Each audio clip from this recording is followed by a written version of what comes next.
Wasallam, Nabi kita bersabda, "Man qara'al Qur'ana," barang siapa yang mau membaca Al-Qur'an, wa 'amila biha, dan mau mengamalkan isi Al-Qur'an. Wah, kalau mengamalkan isi Al-Qur'an itu banyak. Jenengan sholat mengamalkan isi Al-Qur'an, jenengan menjalankan syariat dengan baik itu mengamalkan Al-Qur'an. Termasuk mengamalkan Al-Qur'an, kata guru kami, adalah membaca Al-Quran dengan baik dan benar, mujawad murattal. Termasuk mengamalkan Al-Quran adalah dengan mengajarkan Al-Quran, peduli akan Al-Quran, mengembangkan Al-Quran. Itu termasuk wa'amila biha, membaca Al-Quran dan mengamalkan isi Al-Quran. Karena jelas dalam Al-Quran ada perintah Allah, warattilil Qur'ana tartila. Maka kita harus mensosialisasikan, mengumumkan, membiasakan, sekaligus mengajarkan membaca Al-Quran. Jangan hanya asal asbun. Apa itu Ustaz asbun? Asal bunyi atau asbun, asal muni kalau kata orang Jawa. Maksudnya apa? Baca Quran pokoknya agar jangan.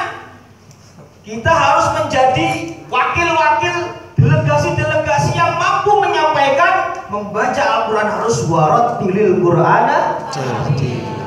Lantas kalau ada orang yang mau membaca Al-Quran dan mau mengajarkan Al-Quran seperti itu, bagaimana? Rasulullah melanjutkan. Ini janji Rasulullah, janji Nabi kita. Meskipun terkadang ada orang yang menolak apa tadi? Menolak lamaran gara-gara dia hanya guru ngaji atau hanya guru TPQ. Tapi Rasulullah tidak. Man qara'al Qur'an wa 'amila biha albasallahu walidayhi tajan yaumal qiyamah. Para khuddamul Quran, para guru-guru ngaji, para guru-guru TPQ, albasallahu walidayhi, maka kelak Allah akan menyematkan bapak ibunya tajan yaumal qiyamah. Apa taj? Mahkota yaumal qiyamah, di hari kiamat nanti.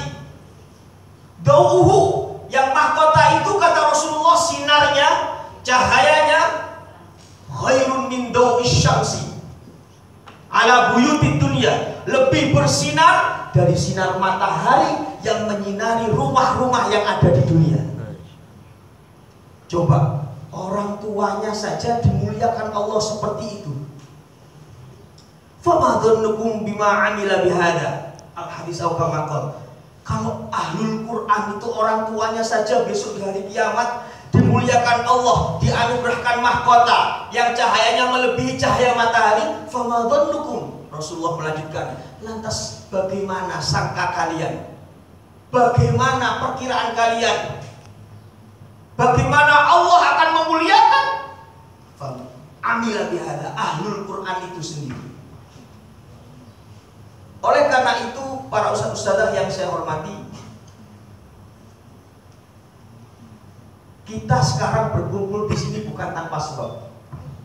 Kita sekarang berkumpul di sini karena memang kita memiliki frekuensi gelombang ruh yang sama. Al-arwah junudun mujannadah. Ruh itu adalah tentara yang berbaris-baris. Memang syariatnya jenengan bisa berkumpul di sini karena ada undangan, ada mengerti, ada workshop. Tapi hakikatnya kita semua berkumpul di sini itu karena ruh kita memiliki frekuensi gelombang yang sama. Apa itu? Frekuensi gelombang para pecinta Al-Quran, frekuensi gelombang ahlul Quran. Semoga ini menjadi sebuah alamat kita diridhoi oleh Allah dan selamat di dunia wa dunya wal akhirah. Selanjutnya, next. Maka kami di sini datang jauh-jauh dari Jawa Timur. Jenengan ke sini tadi perjalanan berapa jam? 15 menit. Oh, berapa menit? Hah? 15. Masya Allah. Tidak pakai tes rapid swab, tidak pakai ya? Oh, enggak. Kami berenam dari Jawa Timur, satu dengan niatan silaturahim, kepingin ketemu saudara-saudara kami yang ada di sini. Barokahnya silaturahim, semoga rezekinya ditambah banyak oleh Allah. Amin. silaturahim, panjang umur semuanya. Amin. Tak lain kami ingin menyampaikan ajaran dari guru kami. Kalau tadi bertanya-tanya siapa sih Kiai Basori Alwi, apa sih bil kolam itu, kenapa harus di workshopkan, disebut metode praktis, apa keunggulannya? Maka sebelum kami membahas bil kolam, kami akan mengenalkan dulu biografi singkat guru kami Kiai Haji Muhammad Basori Alwi Murtado, yang mana tahun kemarin 2020 bulan Maret beliau dipanggil oleh Allah Subhanahu wa Ta'ala. Maka sebelum saya lanjutkan, saya mohon keikhlasannya semuanya dari para ustaz-ustazah membaca suratul Fatihah. Kita hadiahkan kepada beliau. Semoga kita semua mendapat keberkahannya. Semoga ilmu beliau yang kita pelajari nanti jadi ilmu yang manfaat di dunia wa dunya wal akhirah. Al-Fatihah.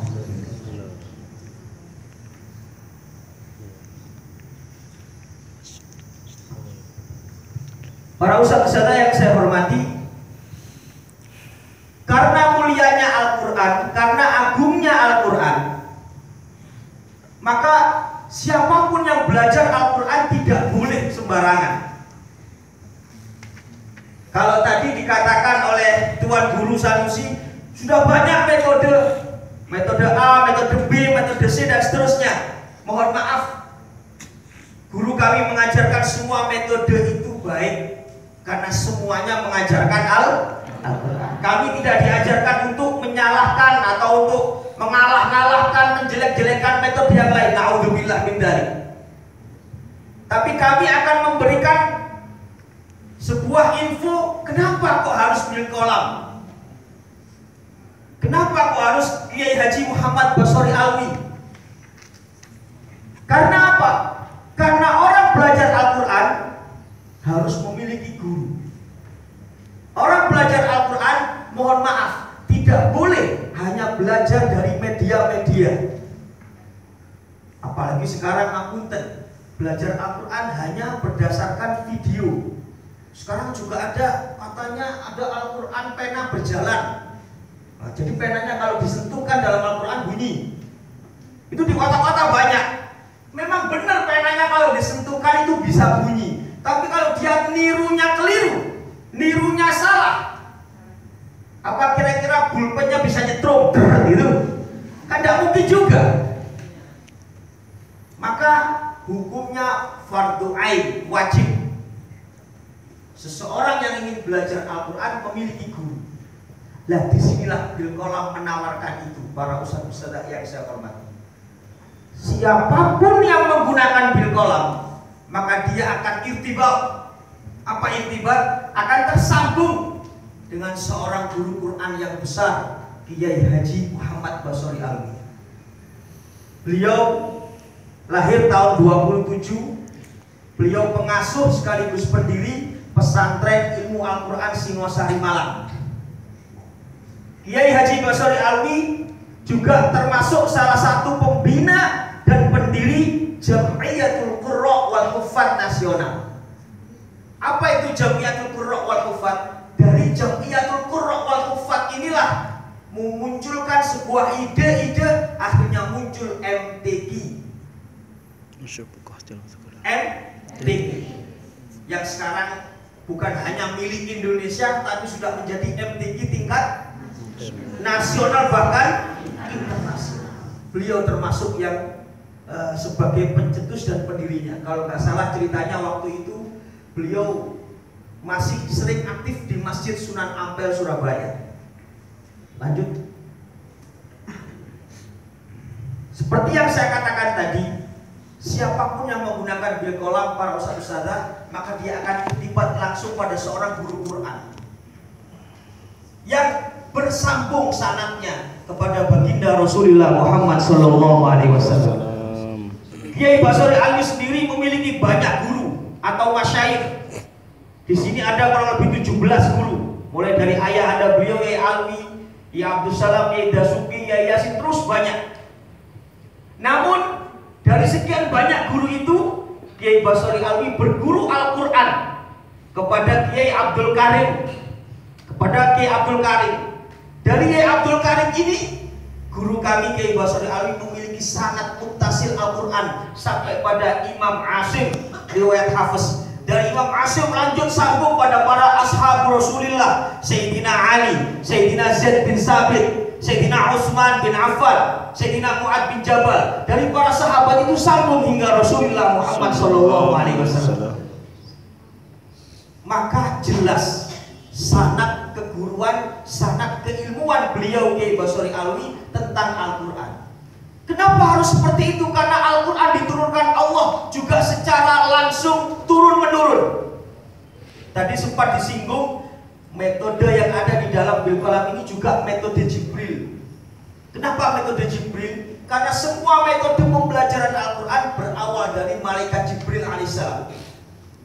Malaikat Jibril datang kepada baginda Rasulullah Muhammad SAW ketika Rasulullah bertahan